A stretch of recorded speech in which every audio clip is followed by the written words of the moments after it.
Assalamualaikum warahmatullahi wabarakatuh. Alhamdulillahirabbil alamin wassalatu wassalamu ala asrofil anbiya'i wal mursalin wa ala alihi washabihi ajmain amma ba'du. Pertama dan yang paling utama, saya panjatkan puji syukur kehadirat Allah Subhanahu wa taala yang telah memberikan nikmat dan kesempatannya sehingga saya bisa menyelesaikan tugas video presentasi ini. Sholawat serta salam saya panjatkan kepada Nabi besar Muhammad SAW yang telah membawa kita dari zaman zahiliyah menuju zaman yang penuh ilmu pengetahuan seperti sekarang ini. Perkenalkan, saya Susanti Ekasari, MPM 202021-50406, Fakultas Pendidikan Bahasa Indonesia Universitas Indraprasta PGRI. Melalui kesempatan ini, saya ingin menyampaikan beberapa materi mengenai akhlak dan etika. Yang pertama, akhlak dan keutamaannya. Kata akhlak sering kita dengar dalam kehidupan sehari-hari, dan sebagai muslim, kita mengetahui bahwa akhlak adalah salah satu hal yang harus diperhatikan, terutama dalam kehidupan bermasyarakat. Akhlak yang kita ketahui tersebut memiliki pengertian baik secara bahasa maupun istilah. Kata akhlak secara bahasa Arab adalah al-khulq yang diartikan sebagai perangai atau tabiat, budi pekerti ataupun sifat seseorang. Jadi, akhlak seseorang diartikan sebagai budi pekerti yang dimiliki oleh seseorang terkait dengan sifat-sifat yang ada pada dirinya. Kata akhlak menurut istilah khususnya dalam Islam diartikan sebagai sifat atau perangai seseorang yang telah melekat dan biasanya akan tercermin pada perilaku orang tersebut. Seseorang yang memiliki sifat baik akan memiliki perangai atau akhlak yang baik, dan sebaliknya, seseorang yang memiliki perangai tidak baik cenderung memiliki akhlak yang tercela. Seperti yang tercantum dalam Quran Surat As-Sad yang berbunyi, "Sesungguhnya kami telah mensucikan mereka dengan menganugerahkan kepada mereka akhlak yang tinggi, yaitu selalu mengingatkan manusia kepada negeri akhirat." Dalam Islam, akhlak terbagi menjadi dua macam, yaitu yang pertama, akhlak mahmudah. Akhlak mahmudah merupakan akhlak terpuji yang dimiliki seseorang. Karena termasuk akhlak terpuji, karena akhlak tersebut sangat penting terhadap seorang muslim. Dalam praktek kehidupan sehari-hari, akhlak mahmudah dapat digolongkan beberapa kategori, yaitu kejujuran, tingkah laku yang baik, malu, rendah hati, murah hati, kesabaran, dan lain sebagainya. Kemudian yang kedua adalah akhlak mazmumah. Kebalikan dari akhlak mahmudah, akhlak mazmumah berarti akhlak yang tercela atau akhlak buruk. Karena tergolong sebagai akhlak tercela, sudah sewajarnya lah seorang muslim menghindarinya. Sementara itu, beberapa kategori akhlak mazmumah berupa bergosip, mencuri, dengki, iri hati, aniaya, dan lain sebagainya yang cenderung merugikan orang lain. Keutamaan akhlak telah disebutkan sebelumnya pengertian tentang akhlak, dan sebagai umat muslim, kita tahu bahwa akhlak memiliki kedudukan yang tinggi dalam Islam.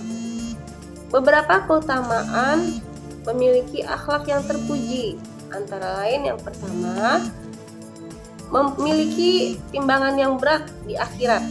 Maksudnya adalah seseorang yang memiliki akhlak terpuji, dalam hadis disebutkan bahwa ia akan memiliki timbangan yang berat kelak di akhirat atau kiamat, di mana semua amal manusia akan ditimbang, sebagaimana sabda Rasulullah Shallallahu Alaihi Wasallam, yaitu Tidak ada sesuatu yang diletakkan pada timbangan hari kiamat yang lebih berat daripada akhlak yang mulia.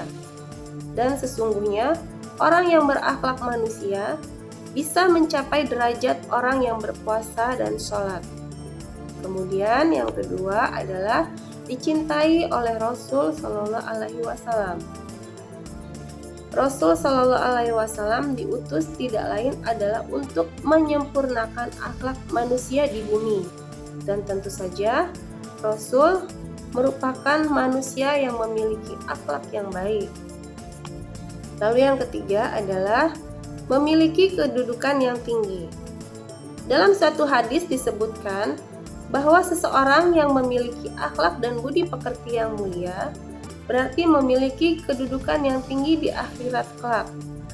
Sesuai dengan sabda Rasul yang berbunyi, "Tidak ada kemelaratan yang paling parah dari kebodohan, dan tidak ada harta ataupun kekayaan yang lebih bermanfaat dari kesempurnaan akal. Tidak ada kesendirian yang lebih terisolir dari ujub atau rasa angkuh, dan tidak ada tolong-menolong yang lebih kokoh dari musyawarah. Tidak ada kesempurnaan akal melebihi perencanaan yang baik dan matang, dan tidak ada kedudukan yang lebih tinggi dari akhlak yang luhur. Tidak ada wara yang lebih baik dari menjaga diri, dan tidak ada ibadah yang lebih mengesankan dari tafakur, serta tidak ada imam yang lebih sempurna dari sifat malu dan sabar." Hadis riwayat Ibnu Majah dan At-Tabarani. Yang ketiga, dijamin rumah untuk di surga. Memiliki akhlak yang mulia sangat penting bagi seorang muslim, dan keutamaan memiliki akhlak mulia sangatlah besar. Yang kedua adalah etika belajar dalam Islam. Etika adalah sesuatu di mana dan bagaimana cabang utama filsafat yang mempelajari nilai atau kualitas standar moral dan penilaian.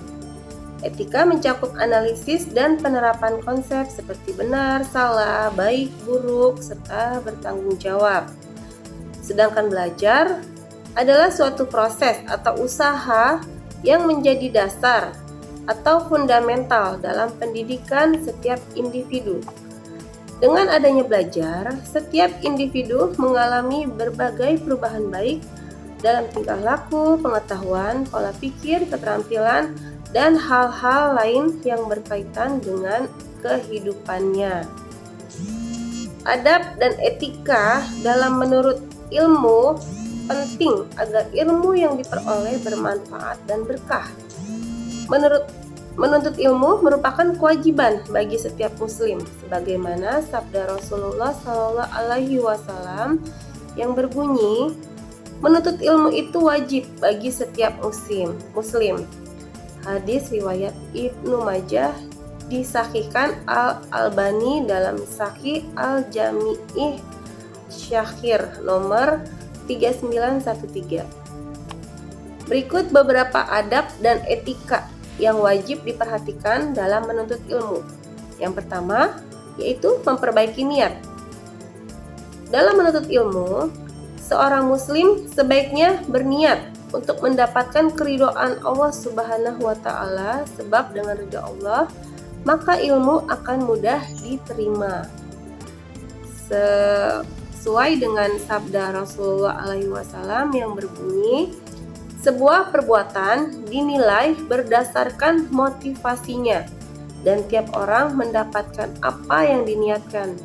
Mereka yang hijrah karena Allah dan Rasul-Nya, maka Allah dan Rasul-Nya akan membalas orang tersebut. Namun mereka yang hijrah karena hal yang bersifat duniawi atau wanita yang akan dinikahi, maka dia akan mendapatkan hal tersebut." Hadis riwayat Bukhari Al-Muslim. Kemudian yang nomor 2 adalah bersungguh-sungguh. Setelah berniat karena Allah Subhanahu wa taala, seorang muslim harus bersungguh-sungguh dalam menuntut ilmu. Usaha terbaik akan memberikan hasil yang baik pula, sesuai hadis Rasul Shallallahu Alaihi Wasallam yang berbunyi, "Sungguh Allah Subhanahu wa taala telah menetapkan ihsan dalam segala hal, Jika kalian berperang, maka lakukanlah yang terbaik. Jika sedang menyembelih hewan, maka lakukan juga usaha terbaik. Salah satu dari kalian mengasah pisaunya, sedangkan yang lain menenangkan hewan yang akan disembelih. Hadis riwayat Tirmidzi. Lalu yang ketiga adalah tawakal. Setelah berusaha dengan bersungguh-sungguh, seorang muslim sebaiknya tawakal. Adapun yang ditetapkan Allah Subhanahu wa taala atas usaha dalam mencari ilmu, seorang muslim sudah sepatutnya menerima hal itu dengan ikhlas, sebab semua yang dikehendaki Allah Subhanahu wa taala pasti menanggung hikmah di baliknya. Selanjutnya yang keempat adalah dengan menjauhi maksiat. Dalam menuntut ilmu, seorang muslim harus menjauhi perbuatan maksiat agar ilmu yang didapat bermanfaat dan berkah. Lalu yang kelima adalah berdoa. Dalam mencari ilmu, seorang muslim sebaiknya selalu berdoa supaya terhindar dari rasa malas dan kesulitan dalam menuntut ilmu. Adapun doanya adalah sebagai berikut. Ya Allah, aku berlindung kepadamu dari kecemasan dan kesedihan, kelemahan dan kemalasan, sesat dan pengecut, beban hutang, dan dari penguasa manusia. Jika menemui kesulitan, doa ini bisa dibaca untuk memohon bantuan kepada Allah Subhanahu wa taala. Lalu yang keenam adalah berprasangka baik. Seorang muslim diharapkan selalu berprasangka baik atas segala ketetapan Allah Subhanahu wa taala, meskipun hasil dan proses pembelajaran yang dilakukan tidak sesuai dengan yang direncanakan. Selanjutnya adalah memperhatikan materi.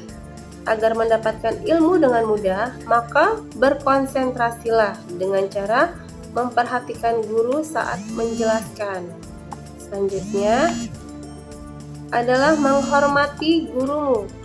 Seorang muslim dalam menuntut ilmu harus bisa menghormati dan memuliakan guru, mengerjakan perintah guru, dan tidak mencela jika terjadi perdebatan pendapat. Selanjutnya adalah etika beragama, berbangsa, bernegara dalam Islam. Pincangnya rasa keadilan dalam sebuah negara biasanya diakibatkan oleh runtuhnya moralitas bangsa. Para anak bangsa tidak lagi memikirkan pembangunan bangsa dan saling peduli antara satu sama lain, tetapi justru terperosok ke dalam semangat menjadi mafia sebagai kejahatan. Mental bobrok seperti ini masuk dalam masyarakat, terutama golongan birokrat, teknokrat, serta aristokrat.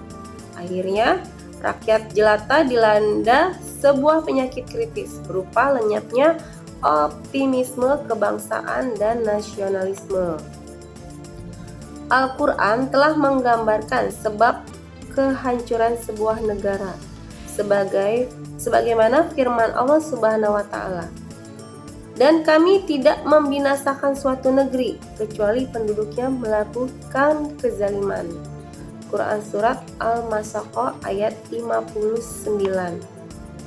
Dalam konteks Negara Kesatuan Republik Indonesia, terdapat 4 pilar yang menjadi pondasi dalam kehidupan berbangsa dan bernegara, yaitu yang pertama, Pancasila.